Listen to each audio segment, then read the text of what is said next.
Welcome, guys, in my ACI webinar, and I would like to thank all of you guys. I know you guys are having very busy schedule, but still you spare time, that would be great.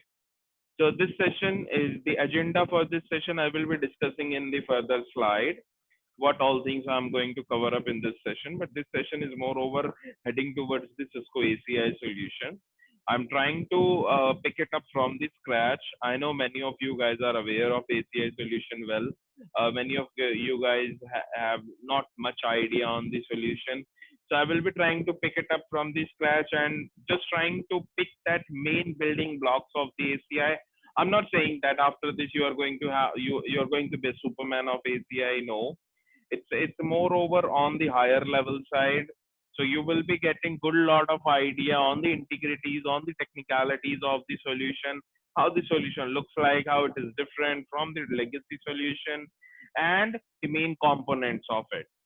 So that's all the higher level hierarchy I'm going to cover up from this particular session perspective.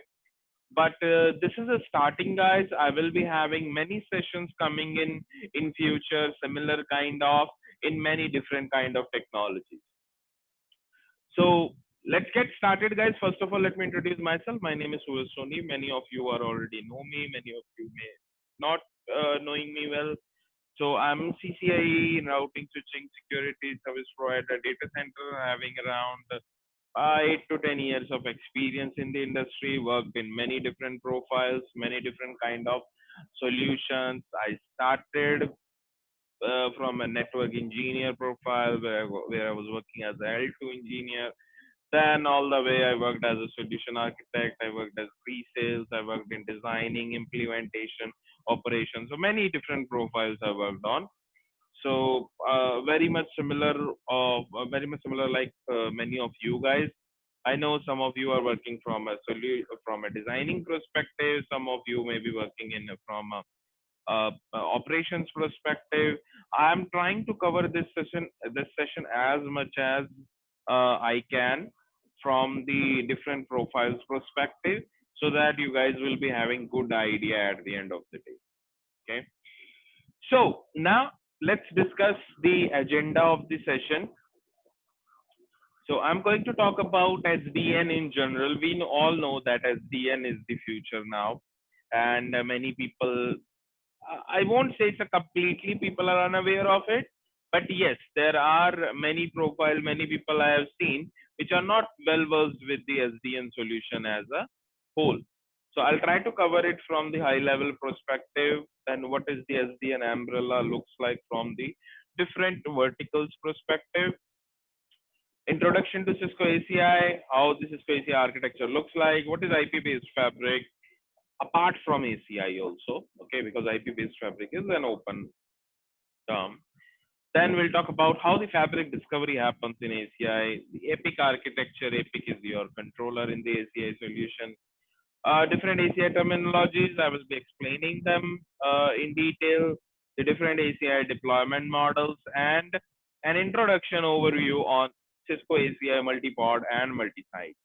Okay, so these are the topics which I'm going to cover today in my session. So hope you guys are going to enjoy this session, and I will try to make it more as much as interactive. So for making it interactive, in between I'll open up for some questions. Not I won't be able to take all maybe at that time, but I will be taking as much as I can in between of the session, so that you guys won't feel boring at the end of the day, and you guys will be in touch with the topic. Okay. So first of all, introduction to SDN. What exactly this SDN story is? Okay. Uh, Not now, but yeah, SDN was very quite famous as still don't know. But I won't say today is the same situation. Many people are well versed with SDN. Many people are working on SDN solutions, but still there is a gap. I always feel there is a gap between the how the solution has been designed and how it is implemented into the market. Okay, considering different markets, the trends are different, the implementations are different, customers are different. Some customers opt these solutions very fast. Some customers take longer time, because we all know that all these solutions, these fancy terms sounds very well, but when it comes to the actual implementation, how much that customer is comfortable with that particular solution. So yes, there is a gap between the understanding and the deployment of these solutions. So there are a couple of points I would like to highlight those, so that you guys will have the SDN as a whole idea once we get it, before we getting into the any specific solution. Enable application driven network infrastructure. Very important, guys. We all know network is a separate entity from the application. So network and application works in silos. They don't have any correlation. Okay. Before that SDN story came into the picture. But what SDN says that let application drive your network infrastructure, so that they won't work in silo. That is one. Second, they will be having integration with each other. Okay. That's my second point also. Integration with each other refers to the, so as in, let's take an example. You are hosting an application, maybe some XYZ application. That application is having some requirement from the network side. Obviously, these days applications are very dynamic in nature, uh, because you can see that today's all the applications are on online. All applications are communicating back and forth online. So applications are very dynamic. They are real time based. Earlier applications were offline, but now the applications are real time. Today you are making some changes here, and somewhere else it is getting reflected on the spot. So applications are getting dynamic, applications are getting real time, but with that dynamic in nature and that real time in response, what exact thing are actually getting hit? Hit is on the network side. You are making applications more and more dynamic, more and more real time, but actually it is hitting to the network. Okay. So application driven network infrastructure. That means application can drive your network infrastructure. So if your application's requirement is dynamic in nature, network will make changes accordingly. If your application is more real time in nature, network will make changes accordingly. So that is the reason behind announcing this SDN story, so that that gap between that application and network should be filled in. So SDN is sitting in between of your app and your network, so that there won't be any gap between their understandings. Okay. Application integration with the network. SDN enables you to integrate your network with application. You can say that, hey, whatever you are saying, it sounds very well, but what about the actual implementation? Means how it is going to be implemented. We are talking about network, we are talking about router, switches, firewall, load balancers, and on the other side you are talking about application. Application means your servers may be hosted on some operating system. How these applications are going to talk my routers and switches and firewalls? If some applications have some XYZ security requirement, some applications have some XYZ network requirement, how it is going to feed that information into my device? My devices are not that intelligent enough. You know, we have our routers, switches, firewalls, and that is very obvious. You are not going to you are not going to change all your appliances, all your devices at one go. That is not feasible. So there has to be two things. Either you have to replace your entire infrastructure with all new intelligent routers, switches, firewalls, which is not possible. Second thing, there has to be someone in between who will do that translation. So for that translation, we are having something called controller. So this controller thing, I'm not getting into the technicalities or integrity of this controller. It depends. It varies in different SDN solution. But this controller's job is that it will translate the feeds from application to the kind of fields which your network devices can understand. So I'm not saying that change your all routers, all switches, all firewalls and make them intelligent. And no, you don't need to do that. Controller is the guy who is going to fill that gap in between. So that integration is possible with this controller thing. Don't get confused. Don't get diverged from the topic. What is controller? I'm going to explain from a particular solution perspective. Provide configuration automation. Obviously, we need configuration automation. Like, okay, you need to bring up a network who's having like thousands of switches into the campus or maybe in a data center or maybe whatever location it is. And how long you will take to provision thousands of switches and then couple of routers, firewalls, WAN connectivity. You will take weeks or maybe months, right? But that's not the feasible way. We have to be very dynamic. We have to increase our speed on the implementation side. So this controller thing or this SDN solution as a whole thing is going to provide you the automation of the configuration. Means you don't need to log in into 1,000 boxes and doing same thing. Like I wanted to put some ports in VLAN 10.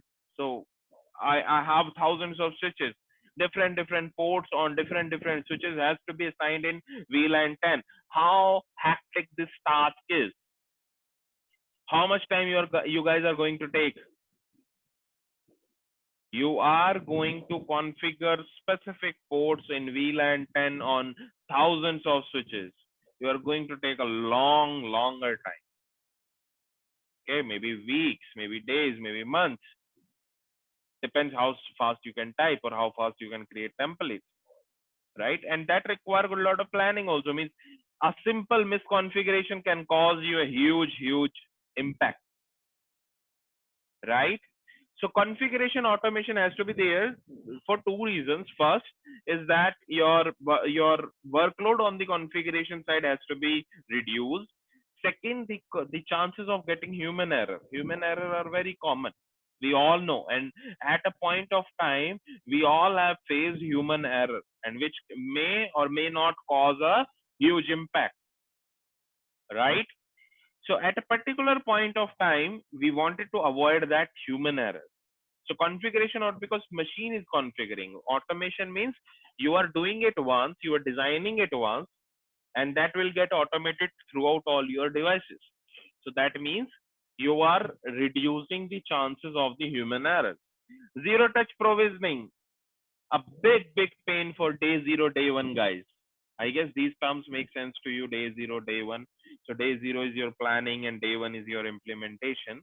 So that day zero, day one guys who actually involved in the provisioning of the device, who actually getting started from the planning of the devices. It's a big thing to provision thousands of boxes for first time. I understand it's a one-time job. Once it is configured, it is configured. You don't need to make changes every day. But one-time configuration itself is a huge task. Because we are talking about a huge data center or huge infrastructure. Today's enterprise nature is completely different. Today's data centers are completely different. Earlier, every organization have their own small DC, in which they have their 10, 20 applications hosted and just limited number of switches, router. That's okay. But now we are moving towards cloud. We are moving towards SaaS, in which we are provisioning a kind of a service in the market, which is saying that, hey, you don't host your data center, host your services in our data center. We will take care. So earlier, one DC, one enterprise. Now thousands of enterprise into one DC. So just think how big that data center is going to be. And the enterprise who is managing that data center is going to be how big, right? So we need to plan this way that enterprises and data centers are not like the legacy network, where we have a limited number of servers, routers, switches, which can work. We have a very huge infrastructure which needs to be managed and which requires the services like configuration automation, zero touch provisioning. I don't want that every device come in, I need to log in, set my password, username, blah, blah, so many things into it, and just create some access port, trunk port, or assign IP address. I don't want to do that. It's a time consuming task. I wanted to make it in a more optimized way. So zero touch provisioning allows you to provision your boxes automatically without even touching them. When I'm saying not touching them, that means just need to take it out of the box, plug the power in, plug your network link, and just stack it. Okay. So you just need to take care about the racking stacking of the devices, and then provisioning of the devices, implementation of the devices will be taken care by your central authority, which is your controller. Distributed data plane and centralized control plane. If everyone is taking their own decision, it is going to be very mess, and it is going to be very, you can say, hectic task to design something. So you guys, I guess most of you guys are aware of called the term called path reservation or traffic engineering, right? So path reservation is that where you wanted to reserve a particular path for a particular application, or maybe reserve a particular path for some XYZ kind of thing. But as you have the distributed intelligence in place, you need to tell explicitly every hope in the path that hey, you need to use this path for this particular type of traffic. Why? Because everyone is having their own intelligence. If you are doing on the head end only, then in between middle path they may diverge your packet here and there. Why? Because they are making their own decisions. If you wanted to make an end-to-end decision, you need some central control, a centralized control plane, a centralized authority who will guide your all boxes. Hey, your job is just to do forwarding. Do it in more optimal way. You don't need to think where to route this packet or whatever the control plane decision. Let me take all those decisions. Your job is just to do forwarding. That's all. So that SDN solutions provide data plane in a distributed manner. So every device will do the data plane forwarding and a centralized control plane so that you don't need to deal with each and every individual boxes because they are intelligent. No, there is a central intelligent or a super intelligent device who is sitting in center and who is able to manage all your devices across your path. So now if I say I wanted to reserve some path from here to there, it's going to be a very easy job. Why? Because it's only one box to which I wanted to deal with. I guess I'm making sense to you. Next is your SDN umbrella. So in that SDN umbrella, we have different architectures. So I just highlighted two. There are many more also. So in enterprise networks, we have the Cisco. Explicitly, I'm talking about Cisco. So Cisco is having Cisco SD-WAN and Cisco SD Access as a SDN solution on the enterprise network side. And on the data center side, Cisco is having ACI. Different vendor have different solution, different naming convention. I'm not getting into it. I'm talking about explicitly about Cisco ACI. So SDN is a data center solution. ACI is a data center SDN solution. Sorry for that. So Cisco ACI is a solution designed by Cisco, which is lands under SDN umbrella. Okay, SDN umbrella is a whole, and ACI is a part of that solution segment for data center vertical. Okay, so we will get into now the integrity and technicalities of Cisco ACI solution. Okay, so before I get started with Cisco ACI, I open up a small window for Q&A. You guys can ask your questions from the SDN as a general. Don't get much more in detail because our focus is on ACI, not SDN. Okay. So if you guys wanted to have any question before I get into ACI, you guys can ask. Okay. There is one question already. Path reservation can be considered to segment routing for a particular application. Forget about segment routing. Path reservation can be done by a number of protocols.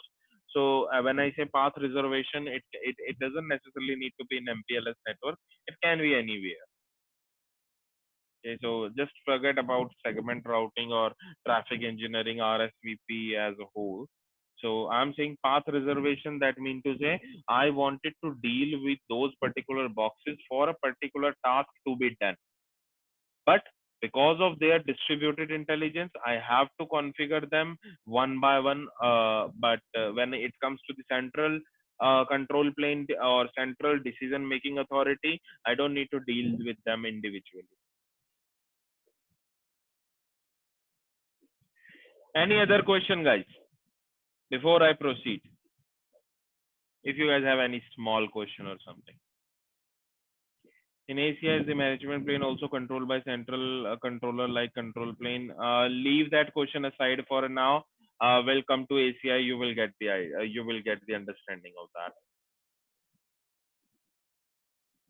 But as a general, sometimes control plane decision can be made by separate controllers. Sometimes control plane and management plane both handled by the same box.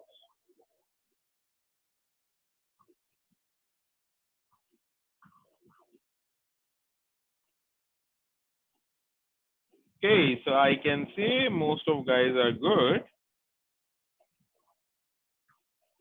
So that's good. It's a good sign. Not much questions, but I'm expecting you guys are understanding the concept.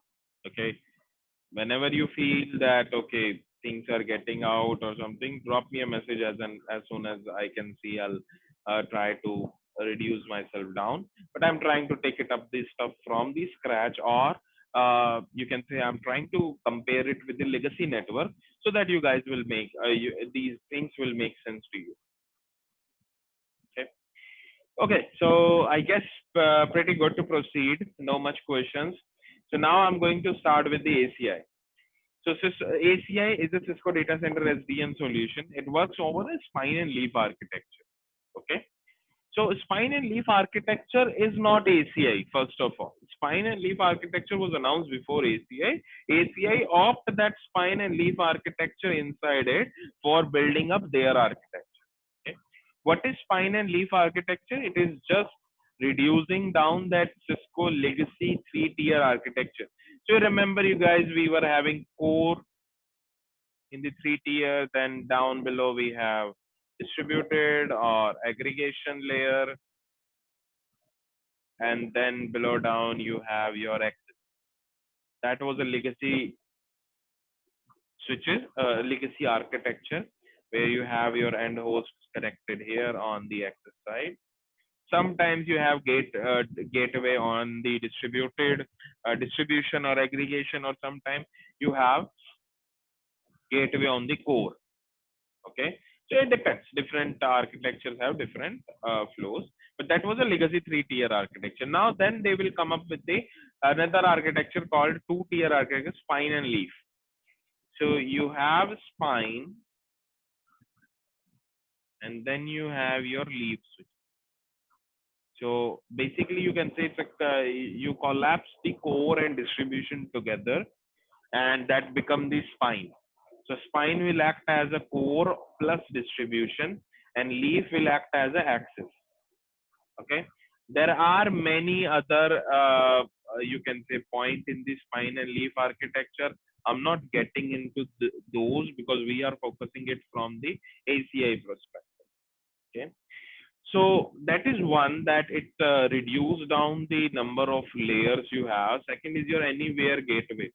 So spine and leaf architecture basically provides you the anywhere gateway concept. Like if your host is sitting here, you plug it out and connect it to the other leaf, it doesn't matter. You will be having same level of gateway, because gateway is shared across all your leaves. So spine will be acting as a backplane device. You guys remember in the legacy switches, in not legacy, in chassis we have backplane and then we have front plane ports. Backplane ports are where your line cards are connected.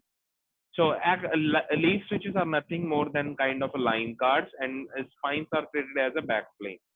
So you'll be having a more distributed, bigger chassis, you can say, which is a whole as a whole, it looks like a same switch. So you can say this particular architecture, this is your spines, these are your leaves, and they host as a single logical unit, and hosts are connected here.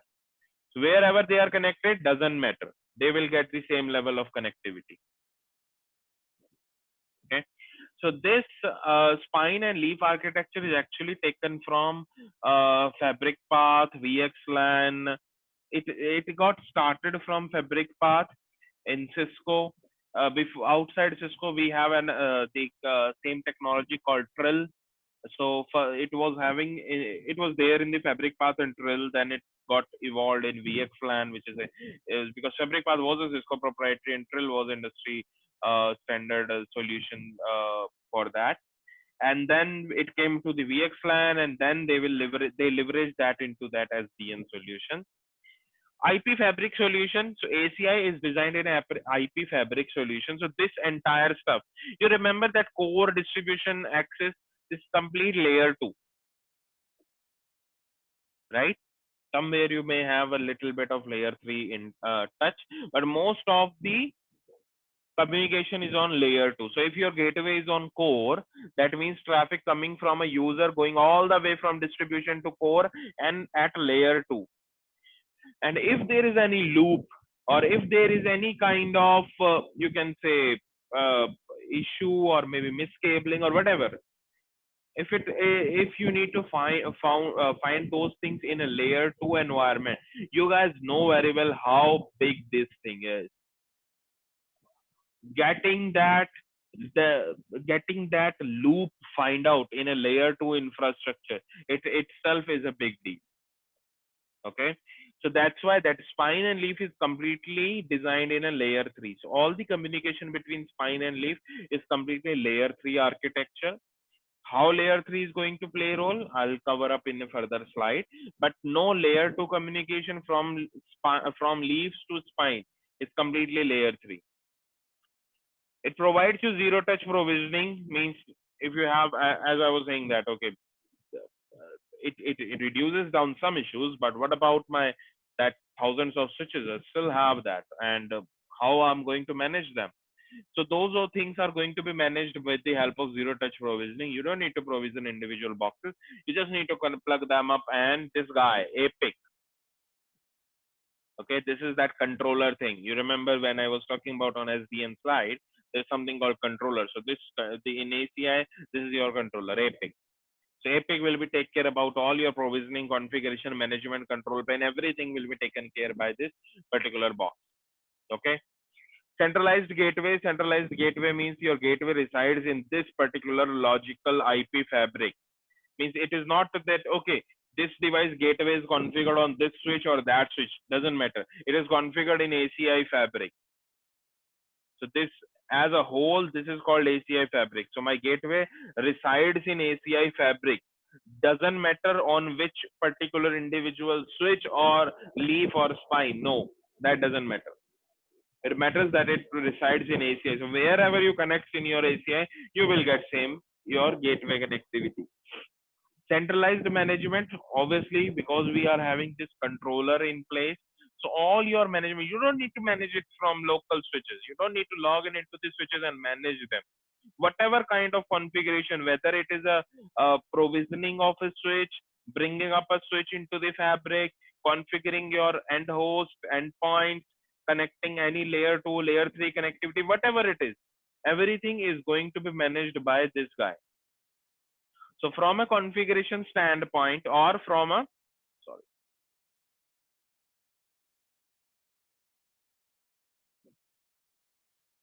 sorry. So from a configuration standpoint or from a management standpoint, Epic is going to take care about everything. So there was a question that who is going to manage the control plane and management plane? So explicitly in ACI solution, both control plane and management plane is going to taken care about by the Epic. Okay, whereas the leaf and spines are responsible for your data plane forwarding. So small question, who take care about the host information here, Epic or BGP EVPN? Forget about BGP EVPN. As I said that this spine and leaf architecture has been taken from Fabric Path and VXLAN. Doesn't mean this is Fabric Path and VXLAN. Okay. So I'm not talking about BGP EVPN as of now. It will be confusing. I'll showcase where exactly it comes in place. But the host information resides on the switches, but managed by the Epic. In a nutshell, I can say it resides on the switches, obviously, because switches are the one who is going to make a decision. Switches are the one who is going to give the information to the controller. So they should maintain that database of the endpoints.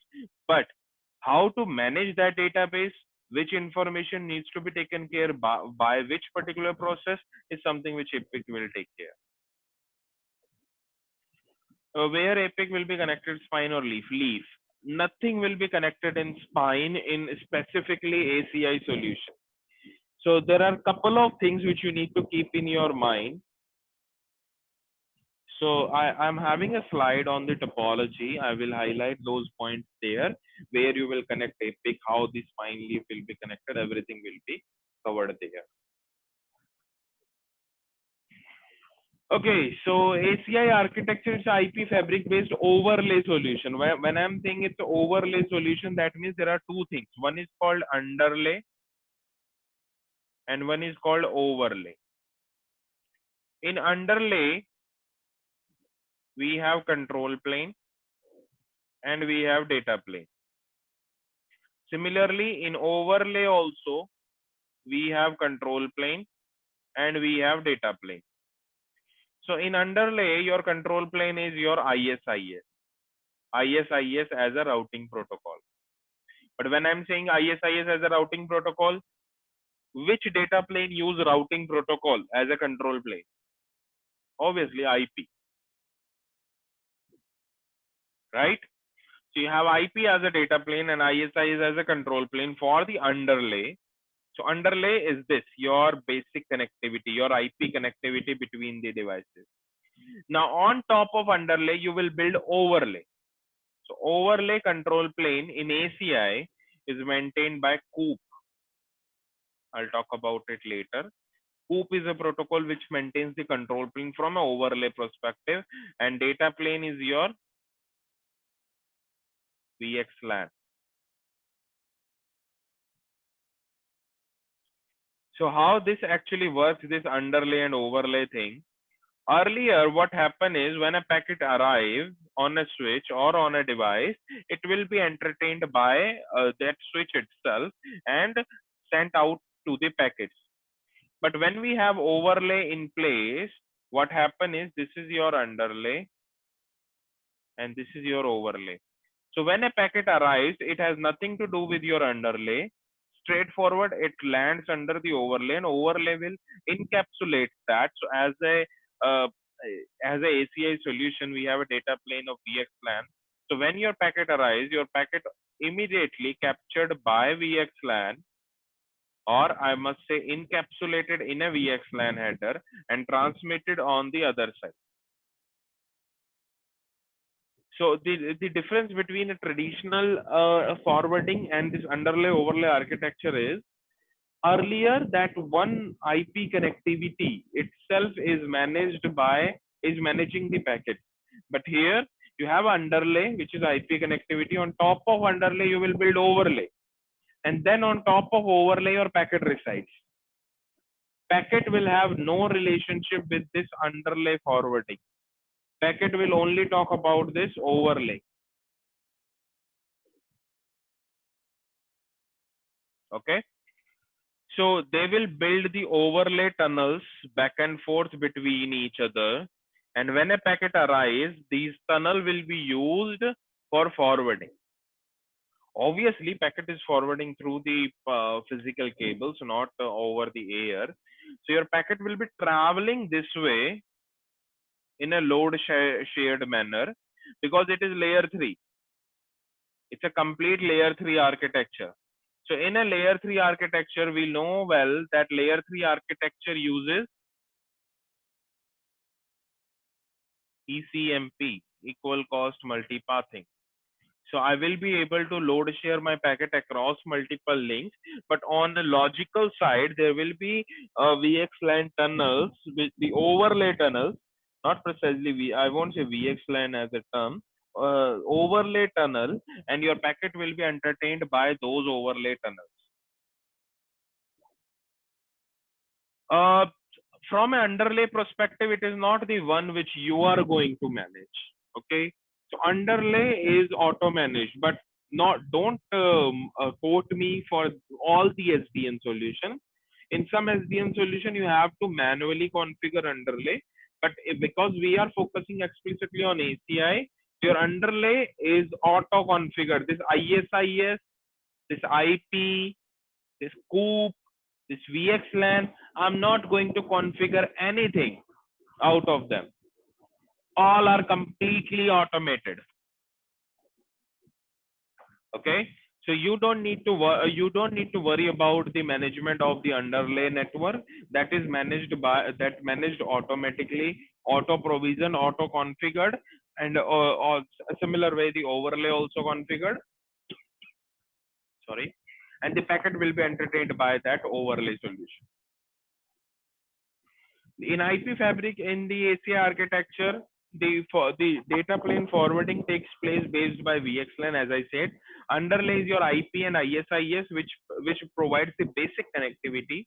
Using that basic IP connectivity, the overlay will be built, the VXLAN will be built, and that VXLAN will be taking your packets in the consideration and makes the forwarding. So when a packet arrives, it immediately encapsulated in the VXLAN. This IP and ISIS have no visibility on the packet side. Packet is entertained either by COOP. COOP is for a control plane, so where to send the packet, and VXLAN for actually your forwarding, your data plane forwarding. So your normal packet will be immediately encapsulated into your VXLAN header, and the source IP and the destination IP is actually your VXLAN. We call it VTEP, Virtual Tunnel Endpoint. I'll come to that in a while. So the source IP and the destination IP, which needs to be taken care, because we are saying that this is all L3. All your spine and leaf architecture is L3. So that means to say it will do the forwarding based on source IP and destination IP. So that source IP and destination IP actually belongs to VXLAN. Doesn't belongs to your actual packet, your IP packet. Okay. In VXLAN we call it VTEP, Virtual Tunnel Endpoint. Okay, I'll come to that later. Don't get confused right now. But that is on the higher level forwarding perspective. Policies are driven by APIC. All the policies, because you cannot say that, hey, it's a complete. Are you saying that it's a vanilla setup? Means it's a pure layer 3 forwarding? No policies, no control on that? Obviously not. You will be having a complete control on the forwarding side. Which device will make which tunnel, where to forward the packet, how to forward the packet, whether it's a layer 2, whether it's a layer 3. So that configuration and policy is managed by your APIC controller. So once your underlay and overlay is built, your fabric has been built, your IP fabric, you can say it IP fabric as a general, but in ACI we call it ACI fabric. So once your ACI fabric is up and running, you will be able to see that in your APIC, and APIC is able to make decisions in it. Okay. Auto fabric discovery, the one which I was mentioning, is a completely plug and play environment. So you don't need to do this underlay, IP config, ISIS config, COOP config, VXLAN config. You don't need to take care about anything. All these things are going to be managed by your ACI as a solution. They are programmed. Means you can have this question in your mind. Means, hey, how they are going to configure? Means who will configure? There has to be some context, right? There has to be some base config. Out of that, it will pick it up. So that base config is the one who APIC will provide, and those devices are programmed in a way that they will fetch that details from APIC and get started the configuration. Okay. So in an IP fabric environment, control plane is ISIS for underlay, COOP for overlay, data plane is VXLAN. It uses unique tap tunnel endpoint pool. So basically what happen is, when you provision your ACI, I'll come to that, how to provision that. You provision a pool called tap pool, tunnel endpoint pool. As an example, let's say I provision at 10.0.0. 0/16 as a my tap pool. Okay, that I need to give it. Means this information is something which I need to provide it on Epic, not on switches. I'm just providing it one time on my Epic. Now what happen is from that pool, from this Epic pool, from this tap pool, Epic will assign one IP address to individual devices, one unique IP out of that pool into and itself also means Epic will assign to himself also one IP out of that pool. In most of the cases, it's the first IP. So 10.0.0.1 is the one which is assigned automatically to the Epic, and then followed by the IP addresses assigned to all the switches. So all your spine and leaf will be having one IP assigned to individual switches called, those IPs called VTAP, Virtual Tunnel Endpoint IP address, VTAP IP. This VTAP IP is assigned to all the boxes as by your Epic controller, and then those VTAP IP will be used later. So basically those VTAP IP is used for the communication between those devices, and then on top of those VTAP IP only the ISIS will be built and the VXLAN tunnel will be built on top of that VTAP IP. So ISIS will make the IP reachability and VXLAN will be built on top of that.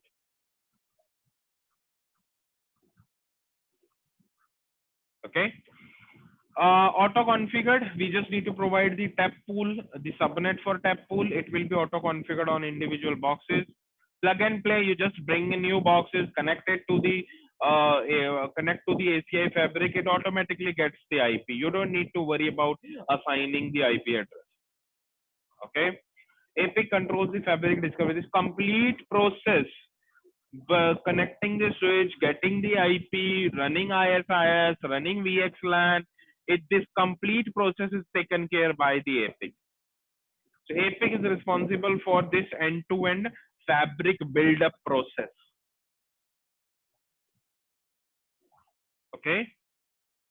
Epic is a physical device.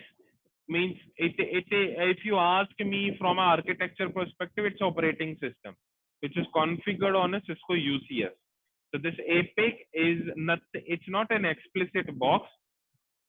It's a UCS server, Cisco UCS server, if you guys are aware of, and the Epic operating system is installed on top of it. So you can install means Epic software anywhere. You can have virtual Epic, but the issue is that there are some hardware specs which are required. So Cisco UCS server is designed in the same way that Epic software is required. So you don't need to do much on that side. But at the end of the day, from an architecture perspective, it is an software which is installed on a Cisco UCS server. Okay. Fabric topology. This is what I was talking about. So this is in a very high level topology. I have 2 spines, 3 leaves, and 3 Epic controller. We use 3 Epic controller only to build up your cluster. We need to have 3 Epic controllers. Why 3 Epic? I'll come to that point later.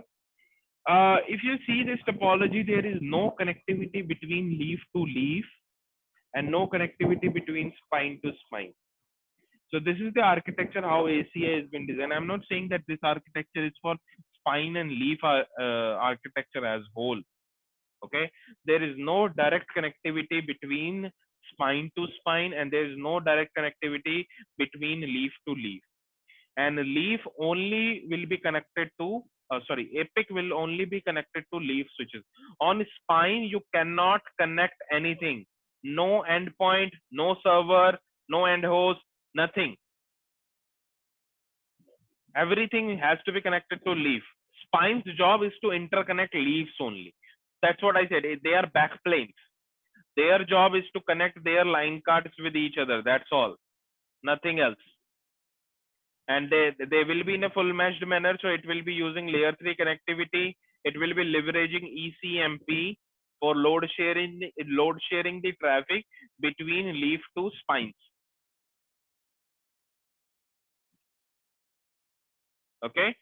So I will take a pause here, and I would like you guys to have any questions on this point, so that you guys will have complete clarity on the architecture or topology perspective.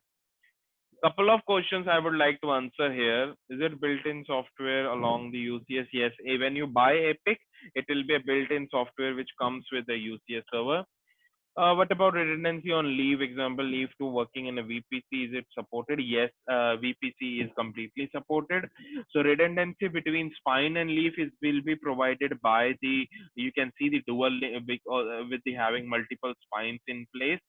And from an endpoint perspective, you can have your VPC and the other HA technology in place. How to make sure the reliance of the Epic in order to avoid a single point of failure. So that is where the Epic cluster come into the place. I will come to that later on the slide. For gateway, it is distributed anycast gateway, just like we have it for vMotion. Somehow you can compare it like that way. I won't say exactly same, but yes, it is a distributed gateway across your entire ACI fabric. Wherever you will connect, you will get similar kind of connectivity. Is Epic some kind of physical device? Yes, it's a Cisco UCS server. Any information about required licensing will be covered in this session. I'm not covering anything on the licensing side. There are a couple of licenses available, and ACA is a completely smart licensing device. But on this session, explicitly, I'm not talking about license. At the end of the session, if you have any explicit question, you can ask. So connectivity between leaf is supported. No, connectivity between leaf is not supported. No connectivity between leaf to leaf, no connectivity between spine to spine. Regarding the high availability, regarding the VPC, this has been built by through spine only. Okay, it is not going to be between the leaves. So you cannot compare it with legacy Nexus switches, how they are connected back and forth between each other, and you will build that keep alive link and build the VPC up. Here, the situation is a bit different. That keep alive also comes through the spine only. Are we going to cover how an ACI fabric is bought up from the scratch? I will be explaining not from a practical perspective, but yes, the step-by-step procedure is your upcoming slide. How to design network in ACI like DMZ and normal corporation network, normal corporate network. Park your question aside. Let's come to the end of the session. In the Q&A, I'll answer these kind of design related questions. How to design network in ACI? Yeah, so I'll park your design questions aside. I'll come to that in the last of the session, and you guys can ask that. What is the difference between APIC and ACI? APIC is the controller, ACI is the solution. What protocol APIC uses for the node discovery? For the initial discovery, it's LLDP.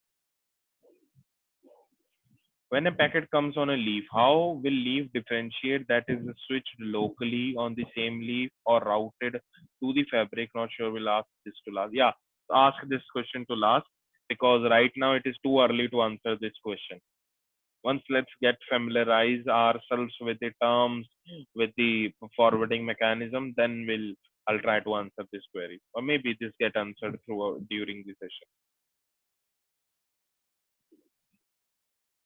Because there will be many things comes in place, so it will be too early to answer this kind of question. Okay, good lot of questions. You guys are enjoying the session. So I guess so far things are making sense to you.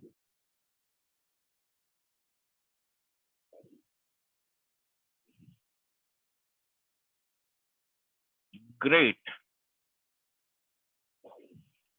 Great, guys. So that is the reason I'm just I'm just stopping myself in between so that you guys can ask, answer, and we'll make it session more interactive. Otherwise, if I'll just keep speaking, doesn't make much sense. Okay. Okay. So let's get started. Let's proceed, guys. So this is how the architecture looks like. The ACI. The next slide is going to talk about the how this particular session, how this particular process is going to take place.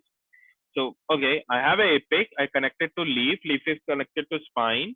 So this is my this is how my topology looks like. So we have a epic controller. Epic is connected to leaf. Then leaf is connected to spine. Now, how this particular process is going to take place? How this discovery will be happening? So first thing which is happening is your LLDP exchange. So LLDP is the protocol which is responsible for discovering the switches. So Epic first of all discover the directly connected leaf using LLDP. LLDP is by default enabled on leaf switches as well as in your UCS server, which on which your Epic is being installed. Okay. Sometimes some legacy UCS server you need to make some LLDP settings in SIMC. SIMC is your Cisco Integrated Configuration Management Portal, which is used to manage your what you call the UCS server. So that's a different story. I don't want to go there. But Epic is first of all discover the directly connected leaf using LLDP. Okay. So in Epic we have two ports, ETH21, ETH21 and ETH22, which they are known as fabric ports. So they are explicitly hard coded ports. Those ports you need to connect to leaf. You cannot connect. So Epic comes with four ports. One is your out of band management, one is for console, one is and two is as your fabric port. So take those fabric port explicitly connects to the leaf switch so that it will doing because it have LLDP enabled only on those ports for and it is programmed in a way that it will initiate discovery from those ports only. Once the directly connected leaf has been discovered, because LLDP we all know it's a layer 2 communication, so we don't need any IP for LLDP. Then Epic will act as a DSCP server and it provides the second IP out of tap pool. Why I'm saying second IP? Because first IP it will assign to himself, and then second IP will be assigned to the leaf.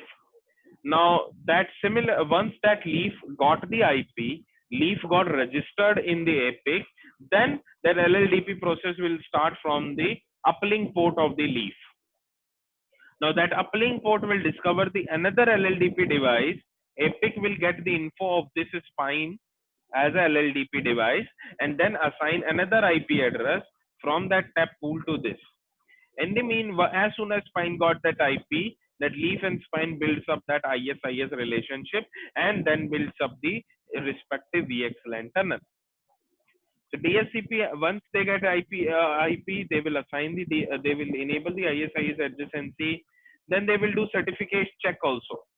So these devices comes with sorry, these devices comes with a Cisco pre-installed certificate, but you need to make sure that there won't be a larger offset in the clock between those devices. Okay, there should be lesser, there should not be much offset so that because it is not something like one device installed into 2019, another device have the clock configured as 2020. So obviously a certificate, one device it won't get even started and one device it will show as expired. So there won't be much offset between the clock so that and the device has to come up from with a Cisco predefined pre-installed, I must say, certificate that will be used to validate the device. So it's a kind of authentication which those devices will do by themselves. You don't need to take care about anything from the certificate side. They comes up with a pre-installed Cisco certificates. Okay. DME process, device management engine process, will take place in which the management of that particular device will be started, and then the VXLAN tunnel will be built up. As I was saying, that overlay tunnel between leaf to leaf, leaf to spine will start. So every device will have a VXLAN tunnel auto configured with every other device. So whenever a packet communication is required, when a communication comes in, so that communication will be taken care by that VXLAN tunnel. The forwarding will be taken care by VXLAN tunnel. That fabric discovery, initially when you bring up the Epic controller, you will get this kind of page.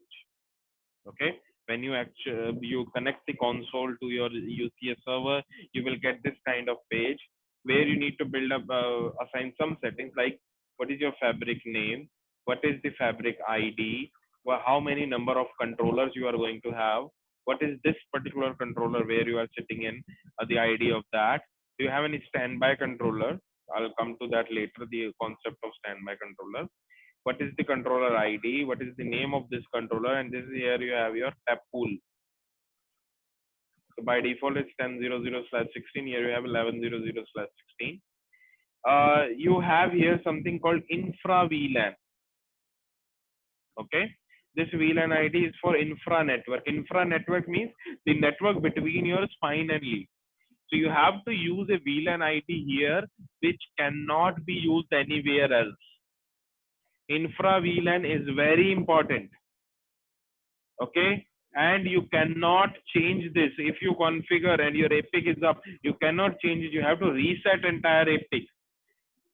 The entire configuration will be lost. Everything will be lost if you wanted to change the infra VLAN. So you have to choose a VLAN. There are some recommendation by Cisco while choosing it, but it's completely up to you. Whatever infra VLAN you choose, that infra VLAN has to be unique in your environment. It should not be used outside ACI anywhere. Okay.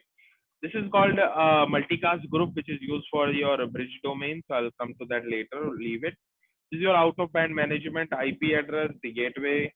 How will you manage this APIC? So this is only for that APIC, not switches. By default, switches won't have any out of band management until and unless you configure it manually. And actually, you don't need it also. Okay, because everything will be managed by APIC. You can access your switches through APIC itself. Then just provide your username, password, details, and you are good to go. See warning this message, infra VLAN, multicast address pool, which is used for your bridge domain, cannot be changed later. These parameters, these are permanent until the fabric is wiped. Means you reset the entire fabric. So be very conscious while, forget about the multicast pool as of now, we'll take it up later, but be very conscious while you select infra VLAN, because infra VLAN is a key component between the communication. If you have any issue in your infra VLAN or mismatch into the infra VLAN, you will lose your connectivity on the fabric side, the ACI fabric side. So infra VLAN has to be unique, plus very consciously taken in the mind. It should not be the case, okay, let's use VLAN 10 and later you are using VLAN 10 outside also. That is what recommendation by the Cisco. Tab pool IP addressing for the fabric nodes. So couple of things, couple of points to be mentioned here. Each node in the fabric have the following IP addresses. First is the loopback IP. Loopback IP is also known as PTAP, physical tap, physical tunnel endpoint, assigned to all nodes. The IP which I was mentioning, the APIC will assign. This is called PTAP. The another tap you have a VPC tap. So let's say for an example, you have two leaf 1, leaf 2. Okay, and you build up a VPC between them. I'm not getting into the detail of VPC. I hoping you guys know. If you don't know, leave it. Not much necessarily important at this point of time. But if you guys know, when you build up a VPC domain between those two devices, there will be another tab assigned, which is a virtual tab. So let's say .1 assigned on leaf 1 as a tap IP, .2 assigned to leaf 2, and then .3 will be assigned as a VPC tap between those two leaves. So that will be used for all the traffic hitting to those pair of leaves. Okay. Then you have FTAP, fabric tunnel endpoint, one for entire fabric. This is only one IP address unique per fabric. IP address for the entire fabric, you can say. This is used when we talk about multi-pod or multi-site kind of environment. Then we have proxy tap. Proxy tunnel endpoint assigned to the set of spines. Proxy tap is assigned to the spine. Proxy tap the MAC address for IPv4 and IPv6. So when you have the spine in place, so there is no direct tunnel, right? Sorry, there is no communication between leaf to leaf. So all communication will be happening via spines. There will be a proxy tap assigned to the spines, which will used as a proxy when it comes to the communication between leaf to leaf. Each link between the leaf and spine has a sub interface, and the IP address is configured on the sub interface. So it automatically create one sub interface by the link which is connected to spine, and that IP which Epic assigns the IP to that particular sub interface. Okay. Host that sends VXLAN tagged traffic each uses a tap address also. So if your end host means the endpoint which is connected to ACI itself is sending the traffic which is VXLAN, means one VXLAN, which is what ACI take care. Your traffic itself is a VXLAN. The traffic like AVS with VXLAN or Hyper-V or OpenStack, etc., that will be taken care by the ACI. How these IP addresses being used? Layer 3 sub interface are used between leaf and spine. It automatically creates that layer 3 sub interface between it. ISIS is run on the sub interface to maintain infra reachability. So ISIS will take care about the reachability of those tap IP addresses assigned to the switches. COOP is run on PTAP loopback to sync the endpoint database. As I said, the overlay control plane protocol is COOP. So COOP job is to synchronize the endpoint database. In a nutshell, or in a simple words, endpoint database refers to like a MAC address table in a legacy switches you are having, right? So in legacy switch, you have that MAC address table maintained where individual MAC addresses are managed. So similar way, here we have endpoint database. We call it endpoint database. So that endpoint database is managed by your COOP and synchronized between the switches. MPBGP is run on PTAP loopback for syncing WAN routes. Let's park it aside. That is when we come to the layer 3 connectivity. At that time, we use that MPBGP session. IVXLAN tunnel to PTAP to other leaf and spine proxy. So there is one internal VXLAN. Okay. So that is used when it comes to the that ACI fabric. So that is taken care by that PTAP pool. So this is some information which you guys must be knowing about the tap pool and the IP addresses. Infra VLAN, as I was mentioning, you choose the infra VLAN at a time of the fabric bring up, the screen which I showed you. The infra VLAN should not be the one of reserved VLANs for other existing switches in the data center. Means that VLAN should not be used anywhere else. You need to make sure that. This is because it may be necessary to trunk these VLAN to support remote AVS AVE. So AVS AVE, park it aside. I'll come to that later. Common reserved range is 3968 to 4095. This is the range. Not, I won't say that this is the hard coded range. You have to use any one out of it. No, you can use anything, whatever you want, means out of this range also. But Cisco says that it is better to use one of them because people usually won't use the range out of these. Choose a VLAN that is not normally reserved, example 3967. So 3967 is one of the recommended VLAN by Cisco, so that because people won't use it oftenly. Note, VXLAN must be sent on the infra VLAN for ACI to be able to parse it. All your VXLAN communication is taken care by your all the VXLAN communication is taken care on top of the infra VLAN. Okay. APIC architecture. So there is the APIC architecture is basically looks like this. You can manage your APIC by GUI or by CLI or by web console, by object browser. So there are tools which will use for the object browser. You can use Python SDK. You can use some API tools. So these are the different ways by which you can configure your APIC. The rest is the protocol which it will use and push your configuration to the APIC controllers. So APIC controllers always build in cluster of 3. Okay. Now, how this cluster is being maintained, or why do we need 3? Means 3 doesn't sound very, you can say, logical. Means a cluster can come up with 2 also, right? So we have to design in a way, so that architecture is being designed in a way that it will provide you complete redundancy. We'll come to that. What are the different APIC roles? So APIC will be your policy manager, manages the distributed policy repository responsible for the definition and deployment of the policy based configuration on Cisco AC. All your policies has been managed by your policy manager. Topology manager maintains up to date Cisco ACI topology and inventory information. So you will be able to see that topology information, means how your topology looks like is mentioned in your, you will be able to see in your GUI. APIC controller will be an observer. So the monitoring subsystem of the APIC serves as a data repository for Cisco ACI operational state, health, and performance information.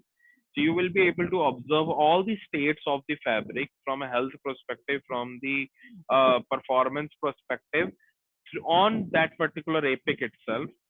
It is a boot director, control the booting and firmware updates on the spine and leaf switches as well as the APIC element. So it will be a central authority for the upgrade also. So you don't need to upgrade individual switches. Upgrade will be managed by your APIC controller itself only. It is a virtual machine manager, VMM. So act as an agent between the policy repository and a hypervisor and is responsible for interacting with hypervisor management such as VMware vCenter. This is a very interesting point, guys. Why? Because ACI let you manage your VM infrastructure by APIC. Okay, what do I mean by that? So that means that all your virtual machines which you are having on maybe in your ESXi, vCenter environment, or maybe some Red Hat, some KVM, some Microsoft Hyper-V, whatever environment it is, you will be able to integrate those with ACI and you will be able to manage all your VM connectivity in your ACI itself. Okay, so ACI will have complete visibility on the virtual machine side, virtual infrastructure side. Okay.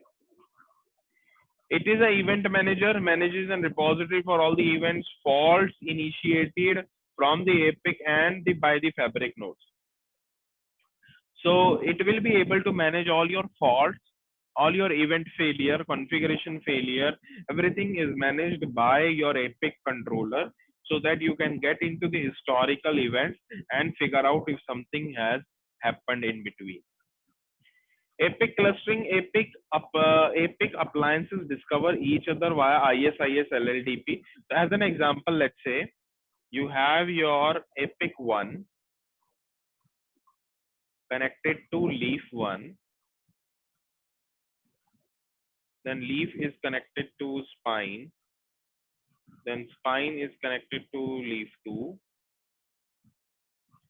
then here on leaf 2 you have APIC 2. Sorry.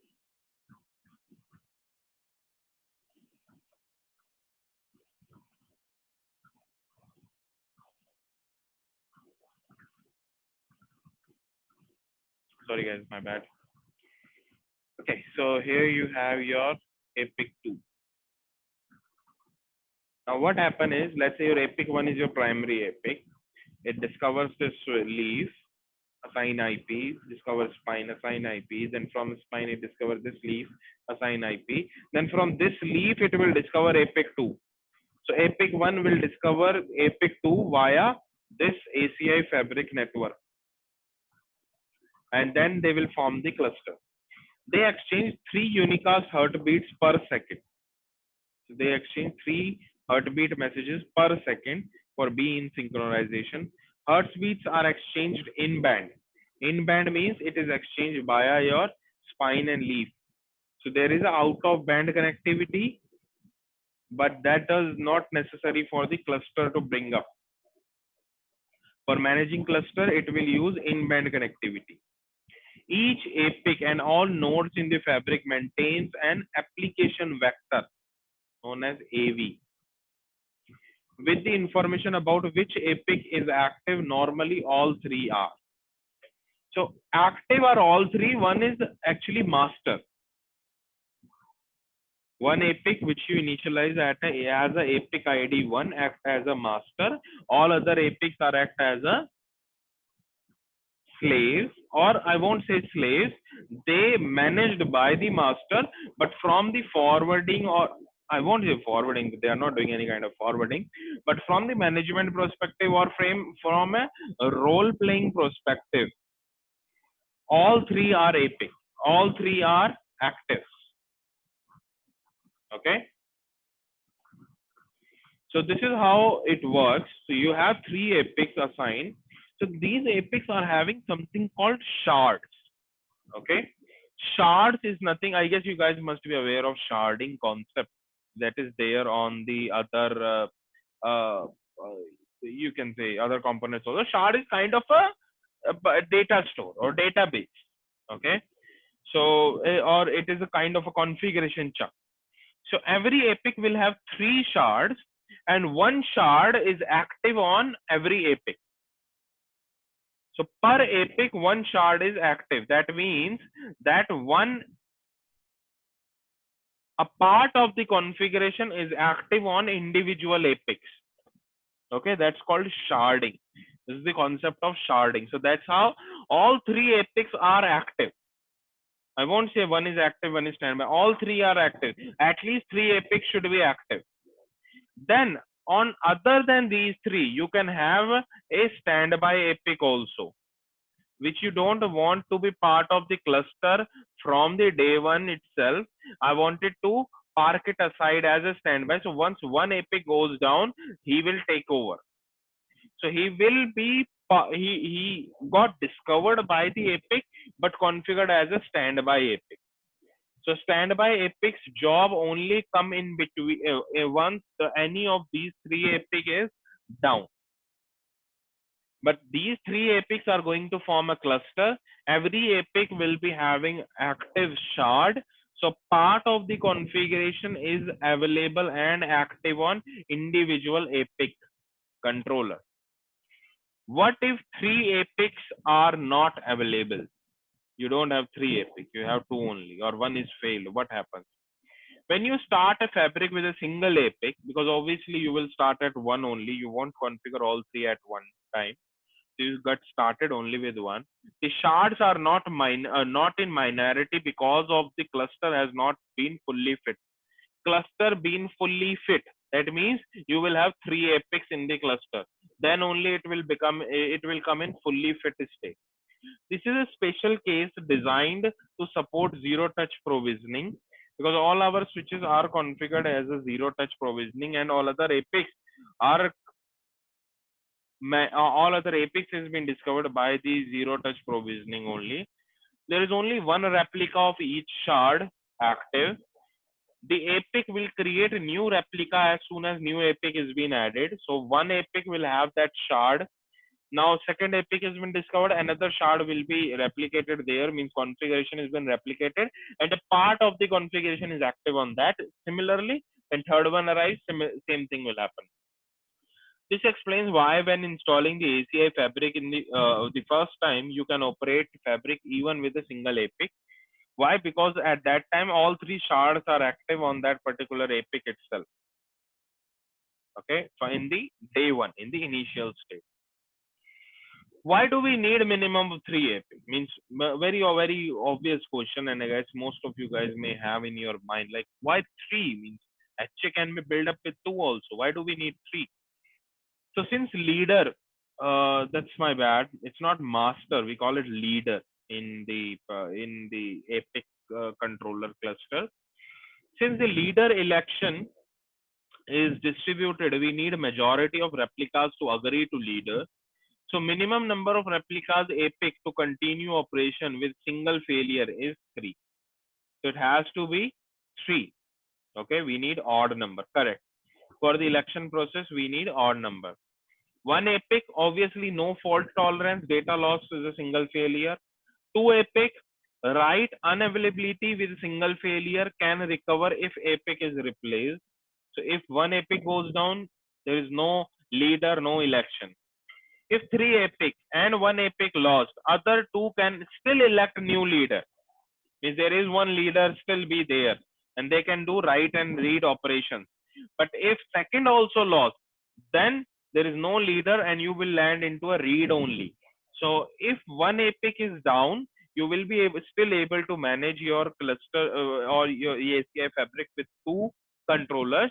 But if second is also down and you having only one available in cluster, that means you won't be able to manage your ACI fabric. You will land into a read only. Obviously, it won't impact any data plane forwarding because data plane is not forwarding by your epic controllers. So but yeah, from management and configuration perspective, you won't be able to do anything. It's just a read only operation you can do. Some ACI terminologies. So before I see, let me have a look on the questions. If one epic we create and VLAN, can this from second epic we can delete the same VLAN? No, obviously, because they are in cluster, so they share a single class of configuration. So when you make any changes into one particular epic, that got immediately impacted on all three. I won't say impacted, replicated in all three. If you delete, it will be deleted in all three. The shards will keep in sync. You cannot have a part of configuration in one epic and some part of configuration on the other.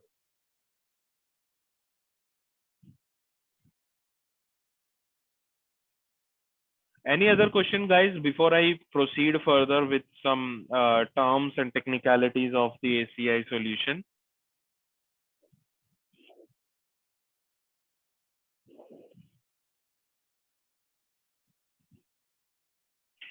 If one epic, we create a VLAN, sorry,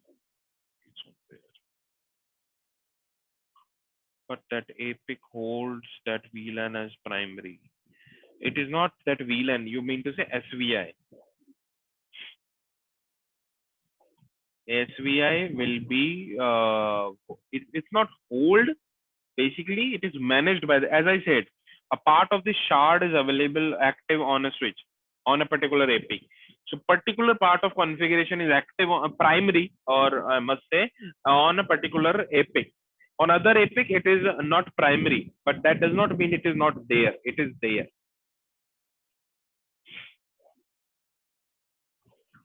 We can take a short break. I have a bit less time, guys. I won't recommend to have a break in this session, otherwise I won't be able to cover everything.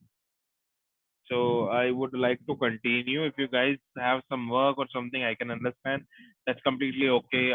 You guys can watch the recorded video also. REST API exposed on out of band or in band? Out of band. REST API is not exposed on the in band. In band is for the communication between leaf and spines.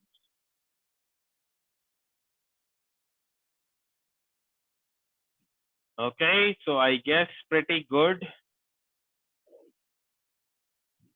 So let's proceed, guys. I am not taking break. Sorry for that, because I have limited time and wanted to cover more things.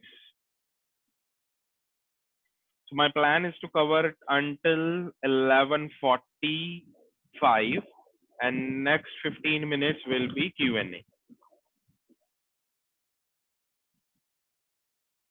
So more 20 minutes, I'm going to cover the technical session, and then we'll jump into a 15 minutes Q&A. No worries, guys. I can understand if anyone have to drop off, you can, because sitting 2 hours may be disturbing your working hours. So that's okay. No worries. You will get recording. Okay, so let's proceed, guys. Let's proceed with the terminologies. Obviously, you guys are going to have sessions in the future. Which topic and all, that depends. So some ACI specific terminologies like tenant, VRF. VRF is not that ACI specific. But we have bridge domain, EPG, endpoint group, L3 out, L2 out, contracts, L4, L7 integration, policy based redirect, which is known as PBR, VMM. So I'm going to highlight all these topics. to you and on the high level side so that you guys will get the idea. Okay. Tenant is a logical container which consists of your layer 2, layer 3 connectivity outside the ACI fabric. All your layer 2, layer 3 connectivity which you will configure, that you will configure under a tenant. Tenant is a high level highest level on the hierarchy, and then inside it's a logical container. Tenant consists of VRF for layer 3 traffic segmentation and BD EPG, bridge domain and endpoint group. In short, we call it bridge domain known as BD. Endpoint group is known as EPG. What are those? Coming up in this slide. For layer 2 segmentation, there are default tenants created, infra, common, and management. Okay. So infra tenant is used for all the infrastructure management. Means the management between that spine to leaf, that management will be taken care under infra tenant. Then we have management tenant. Management tenant is used for your out of band management connectivity.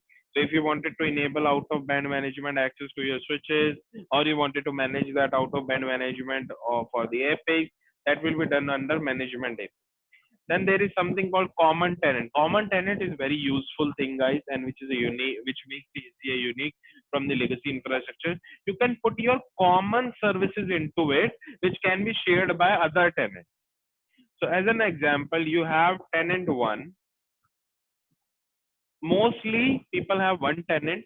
One tenant can suffice your requirement, but you have multiple tenants like development environment you want to segregate from the production network. So you have a development tenant, you have production tenant, you may have UAT tenant where the testing will take place.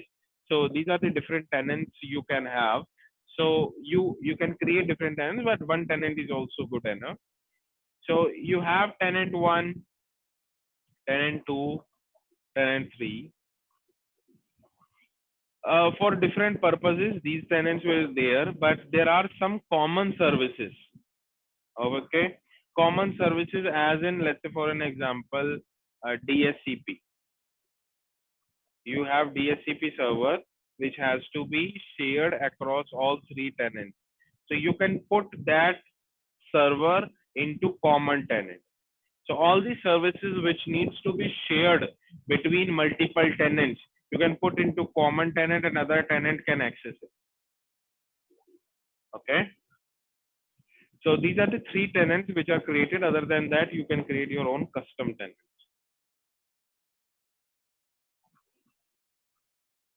In common, route leaking take place. Not necessarily you need common tenant for route leaking. Route leaking can be happen in any tenant. It depends whether you want intra-tenant route leak or inter-tenant route leak. Okay. Next, we have a bridge domain. So a bridge domain represents a layer 2 forwarding constructs within the fabric. It is somehow similar like VLAN. Okay, not exactly same as VLAN, but somehow you can relate it like a VLAN. A bridge domain must be linked to a VRF. VLAN doesn't need to be linked with a VRF. Bridge domain should be, but layer 3 bridge domain. Okay. Also known as context or a private network. VRF is very much similar like you have in the legacy networking. With the exception of a layer 2 VLAN, it must have at least one subnet associated with it. So likewise in legacy network, you configure SVI. What do you do in SVI? You configure IP address on a VLAN. But if it is a layer 2, you won't do that. Similarly, if you wanted to keep a bridge domain as a layer 2, you don't need to assign a subnet. Subnet is nothing, is the IP address assigned to that bridge domain. The BD defines a unique layer 2 MAC address space and a layer 2 flooding domain if such flooding is enabled. Similar like VLAN, once the traffic is received, a ARP request is received or a broadcast request is received in a VLAN, it is broadcasted within that VLAN only. So same way, your bridge domain will do. Bridge domain will create a unique boundary, a layer 2 flooding boundary. So when traffic received from that particular layer 2 boundary, it will be broadcasted, or it will be broadcasted term doesn't make much sense in ACI. We will say it will be flooded in that particular bridge domain. Somehow similar like a VLAN in the legacy net. Next, we have EPG, endpoint group. So EPG is the most important object in the entire policy model. An EPG is a managed object that is named logically entity that contains a collection of endpoints. So basically, if you wanted to compare EPG with the legacy network, you won't have as such object. So your BD, your bridge domain, will have EPG associated into it. Each EPG has to be assigned in one BD. So this is called your BD plus EPG infrastructure is called VLAN.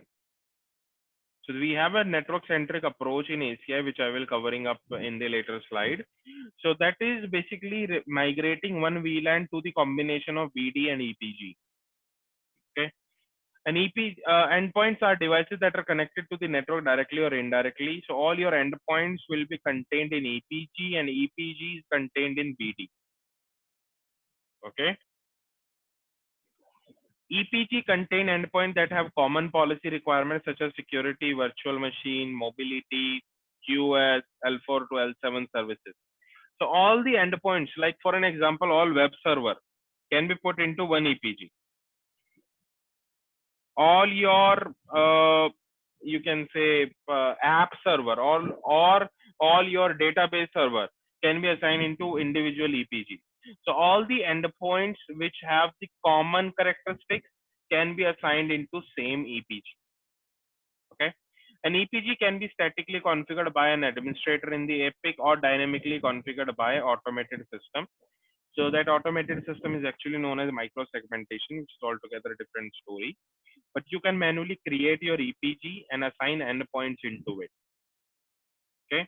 So that endpoint assignment basically like the similar way you do access port assignment in VLAN. Here you do endpoint assignment onto the. Here we are not talking about port perspective. Moreover, we are talking about from a endpoint perspective. Okay. Next concept is layer 3 out. Layer 3 out is basically nothing. It's a layer 3 connectivity outside your ACI fabric. So obviously in data center, you won't have just ACI, right? You will be having your WAN connectivity. You will be having security services. You will be having many different kind of connectivities. So this particular concept is basically explaining you this figure explaining you. You can see you have BDs, bridge domains, in which you have servers, and then you have one leaf. We call it border leaf. Okay, border leaf is the term which we use for assigning for the layer 3 connectivity, in which you may have your outside connectivity like your WAN router or maybe some other layer 3 connectivity.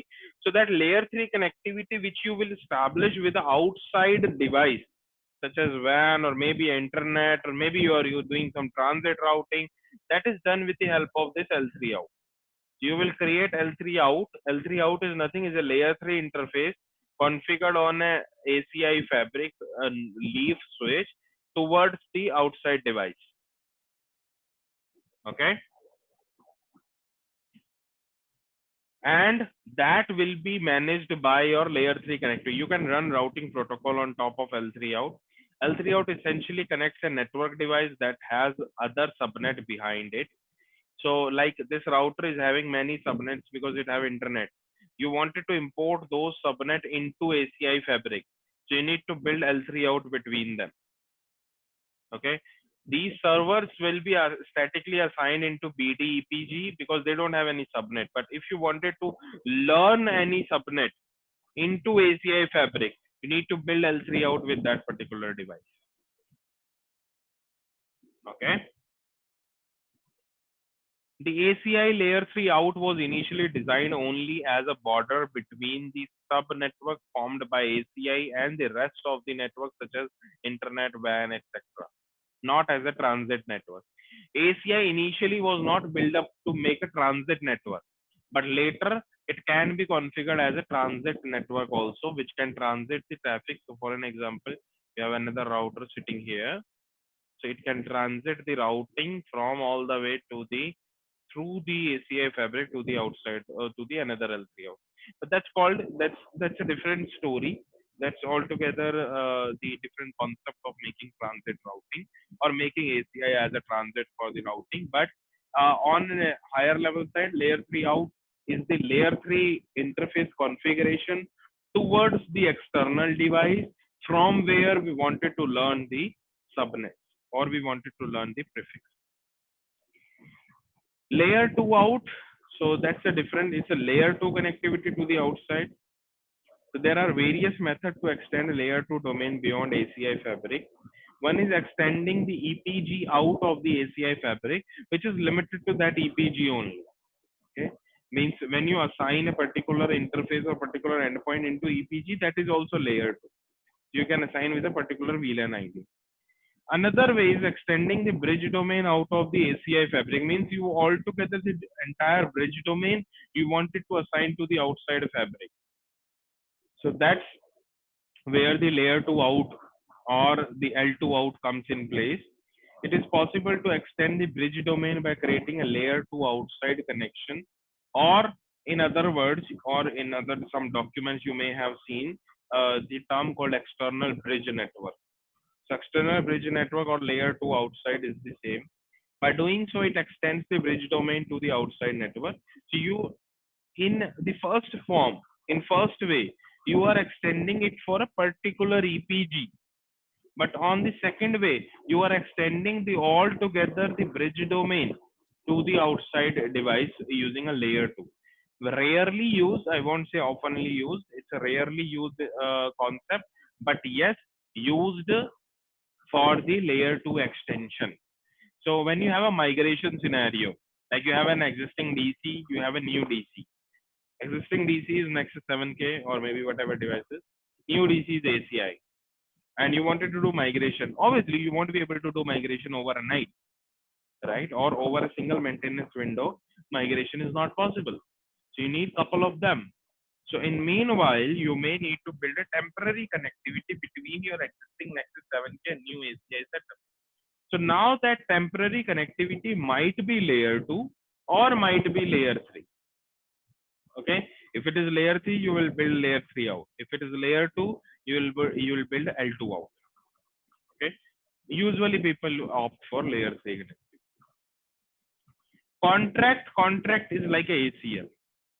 So one EPG to the other EPG, by default, no communication. One EPG cannot talk to other EPG. You need a contract in between.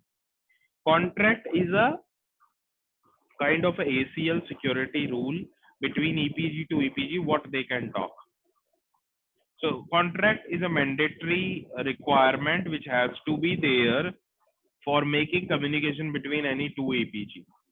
So contract works in a consumer and provider relationship. So for an example, you have one EPG which is consists of web servers.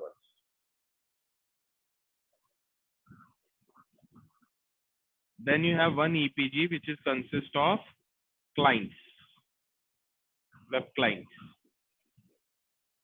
These are two different EPGs. Now you wanted to build a contract between them because you want communication. So you need to think that who is providing service, who is consuming the service. So HTTP servers are residing in this www EPG. So he will be acting as a provider for that contract. And all your clients who are accessing those services, they are sitting in this client EPG. So they are consumer. So when you apply the contract, you need to define who is provider, who is consumer. So in our case, this is going to be act as a provider and this one is going to act as a consumer. And this is how the contract is being built. Contract will have subject will have filter. Filter is like a ACL entry. Maybe you want HTTP communication, maybe you want HTTPS communication, maybe you want ICMP, or maybe you want everything.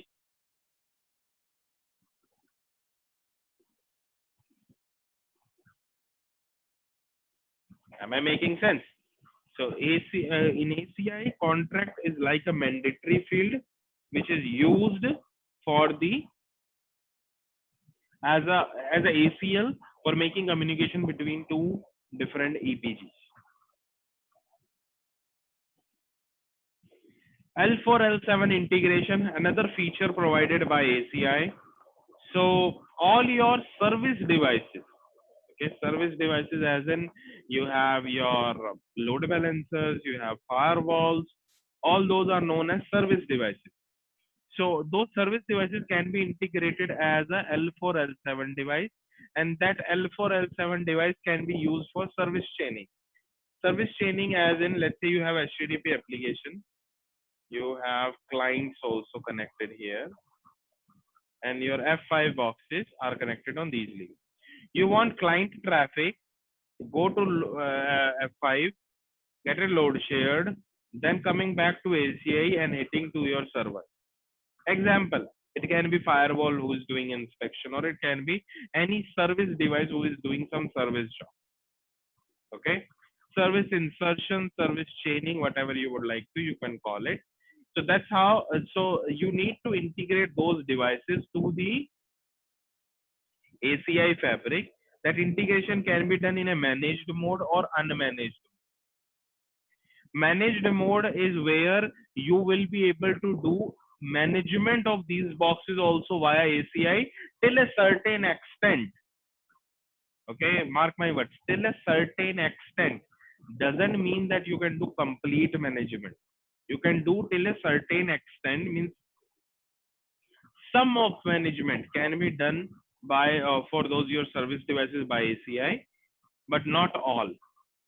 Okay, and unmanaged mode means complete no management, only just used for the service insertion. Now, how that service insertion will happen? That is with the help of policy-based redirect. Policy-based redirect is a mechanism which is announced in Cisco ACI 2.0 onwards.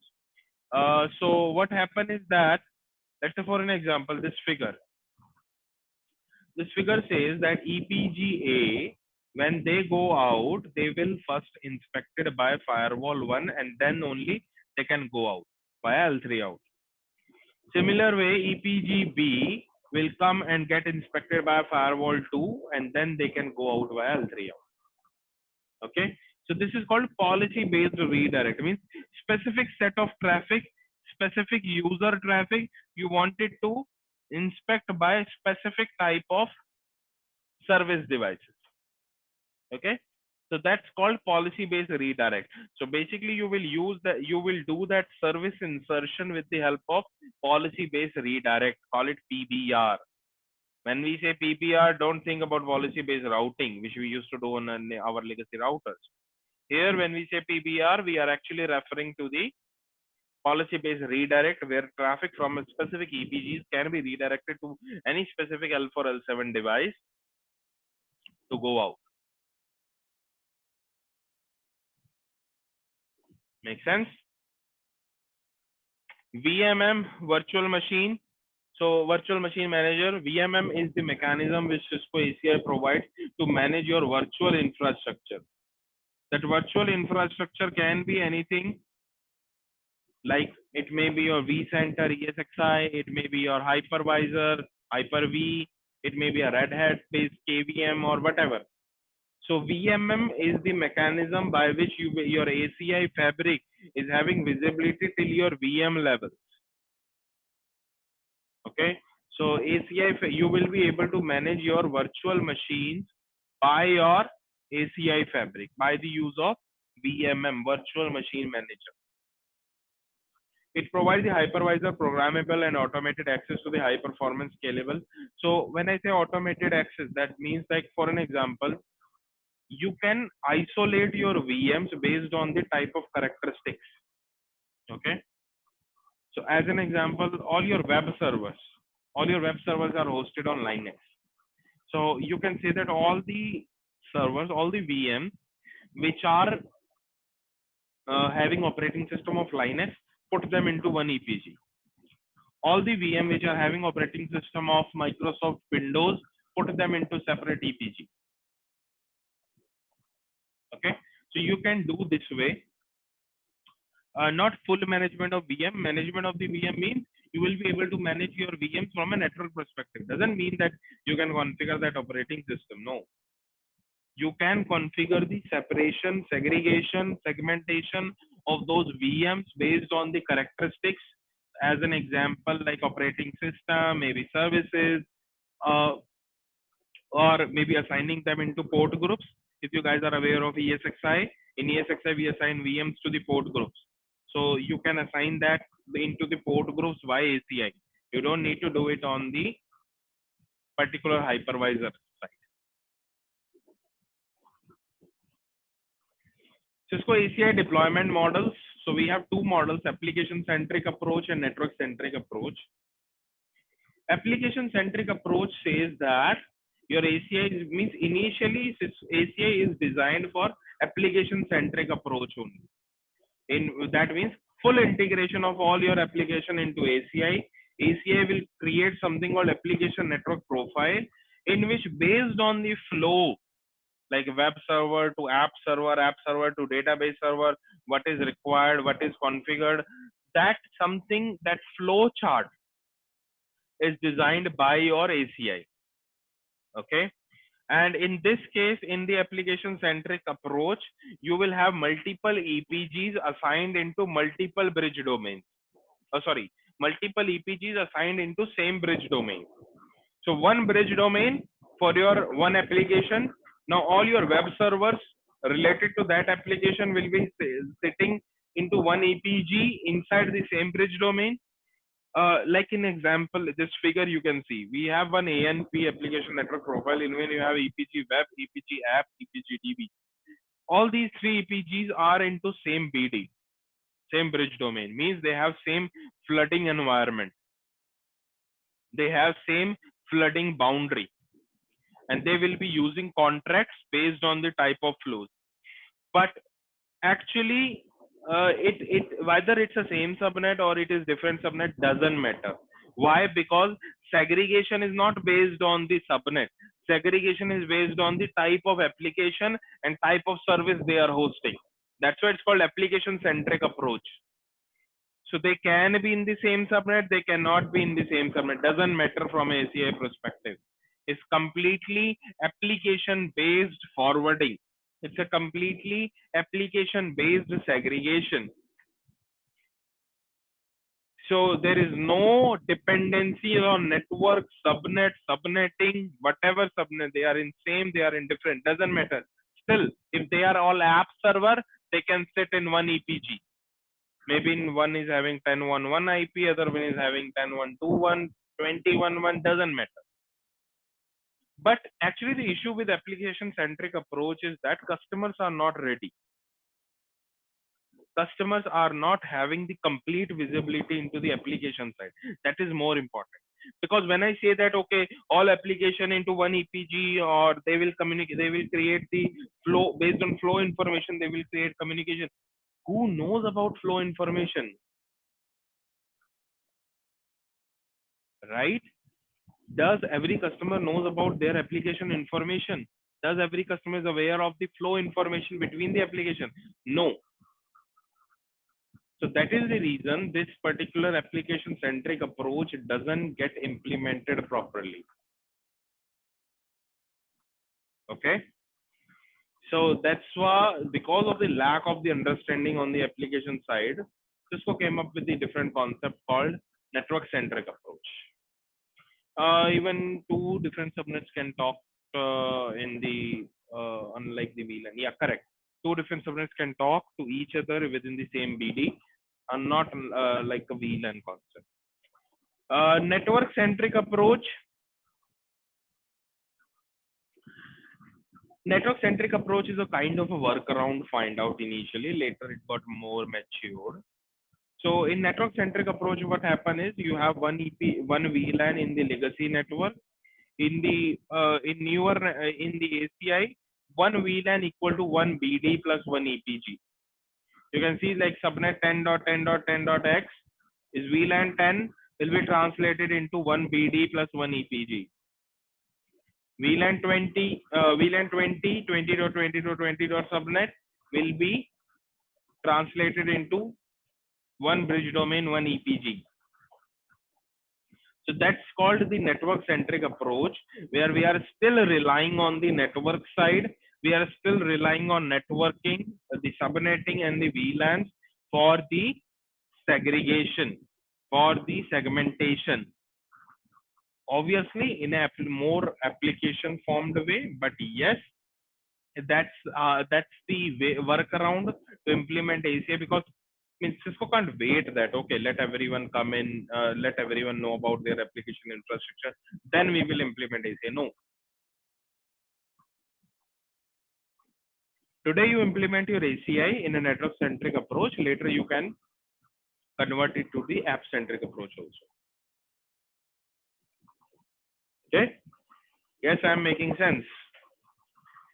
So last two slides. I know I'm over time a bit. Let me cover it up. ACI multipod. So we have one fabric, the combination of spine, leaf, that IP fabric is called one pod. Let's say for an example, you have 3 data centers. You wanted to manage all 3 data center via one. That's called multi-pod setup. Okay, you can combine multiple pod together, so they will share single epic cluster. If you can see in this figure, we have 2 epics sitting in pod 1, one epic is sitting in pod 2. So if my another the entire DC goes down, still I have one epic to be active. So single epic cluster across the pods, and that will be connected by a layer 3 network called interpod network. This is a layer 3 network. This is outside ACI, means they can be any device like a routers or switches, can be Nexus, can be ISR, ASR routers, just to build this IPN, interpod network. But the requirement to build this multipod is that you must have 50 millisecond, means your latency should not be more than 50 millisecond to build up multipod network. There will be MPBGP sessions established between spine to spine. The only level of connectivity you can do from spine is towards the IPN. Okay. So your IPN device is connected to spine. There will be MPBGP session configured between spine to spine. And that MPBGP session will be used to synchronize the configuration, synchronize the database between one pod to the other. But as I said, it has to be less than 50 millisecond. That means 50 millisecond. Yeah, it is less. So that means that it has to be nearby. Means it should not be like one city you have one DC, other city is another DC. You cannot build multi-pod. Multi-pod is maybe some buildings away or maybe some floors away. You can build multi-pod, but you cannot build across the site, across the cities, or maybe across the country. For that, you have a different setup called multi-site. Multi-site can be anywhere across the globe, doesn't matter. But the change here is you will be having separate epic cluster for each site. Means in multi-pod, it is a shared cluster. Some epics are here, some epics are here. But here, it is not shared. It is same epic cluster. Sorry, it is not shared. You have individual epic clusters in the sites, and those epic cluster will be managed by a third controller called MSO, multi-site orchestrator. Similarly, we have an IP network in between. We call it ISN, inter-site network. In multi-pod, we call IPN. In multi-site, we call ISN. It's a layer 3 network, which is used to connect between those two pods, or I must say those two sites. Okay. And they will build MPBGP session between spine to spine for sure. But here, for management purpose, you have the MSO in between. Now that MSO is responsible for managing both the epic clusters. So you can do configuration using REST API or maybe by GUI, and that configuration will be replicated to both the pods or both the sites.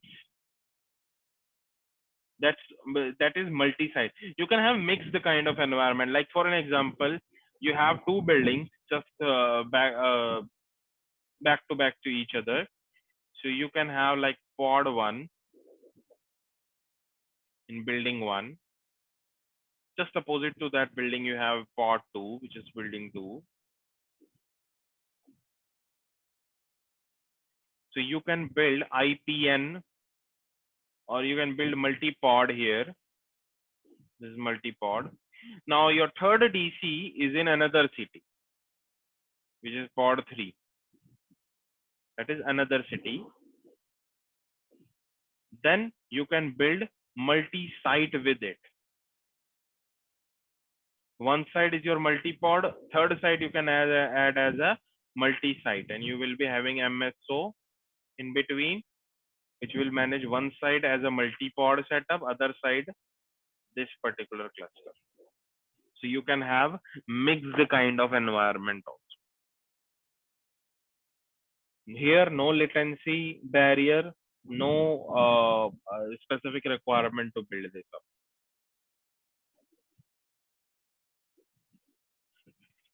Okay, so this is pretty much, guys, for this session. I wanted to cover more, but I have limited time.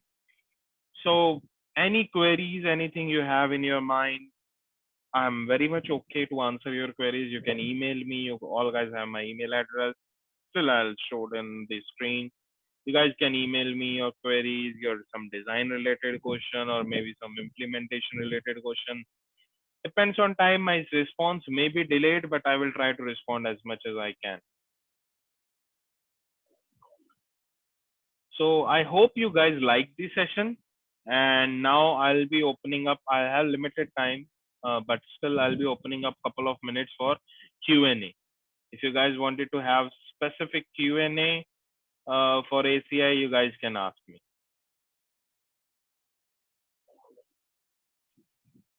Thank you guys for attending the session. Hope this session is useful for you. Expect more sessions from my side, similar like this. Follow my announcements on my LinkedIn, and you will be able to get all the sessions announcement there.